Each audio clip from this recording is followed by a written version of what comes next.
என் உயிரான உயர்ஜாதி சத்திரியர்னு சொந்தங்களே, நம்ம இன்னைக்கு வந்து பார்த்தீங்கன்னா வாகத்தளவு கிராமத்தில் நம்ம அழைப்பதில் நம்ம முழுமையாக நம்ம கொடுத்துட்டோம். நம்ம பசங்க நம்ம கூட இருந்தாங்க, ரொம்ப சந்தோஷம், நன்றி சொல்லிக்கிறோம். ஏன்னா நம்ம பசங்க இவ்வளோ சத்திரியர்னு உணர்வோட நம்ம தம்பிங்க ஏன்னா வந்து பரவாயில்ல, ஏன்னா வந்து எனக்கு வந்து ஜோக் ஆகிடுச்சு, யாராவது சிரிச்சுட்டு இருக்கிறாங்க. நம்ம தம்பிங்க இவ்வளோ உணர்வாக சத்திரியர்னு உணர்வோட சத்திரியர் பணிக்காக நம்ம கூட வேலை செஞ்சது ரொம்ப சந்தோஷமாக இருக்குது. கண்டிப்பாக நம்ம வந்து பார்த்திங்கன்னா நம்ம வெற்றி அடைவோங்கிற நம்பிக்கை இருக்குது. சித்திரை 1ஆம் தேதி கண்டிப்பாக எல்லாருமே வந்துருங்க. நம்ம சத்திரியரான மக்கள் எல்லாம் நம்ம வசதிகளுக்காகத்தான் நம்ம வந்து இத்தனை இதெல்லாம் பண்ணிட்டு வரோம். நம்ம போராடிட்டு வர்றது நம்மளுடைய மாணவர்களுக்காகத்தான் நம்ம இப்படியெல்லாம் போராடிட்டு இருக்கிறோம். சொல்லுது வீடியோஸ் எல்லாம் பார்ப்பேன், என்ன சொல்லிடு அது இது சொல்லு, நம்ம லைன் சொல்லுங்க, என்ன சொல்லிடு, என்ன என் உயிரான சத்திரியர்னு சொன்னீங்க, சத்திரியர்னு சொன்னாங்களே. சித்திரனுக்கு சொல்லிருங்களா?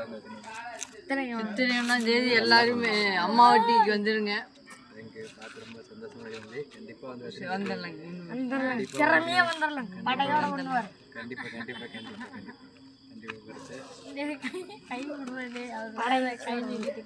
கண்டிப்பாக சந்தோஷமா இருக்குது பார்த்து.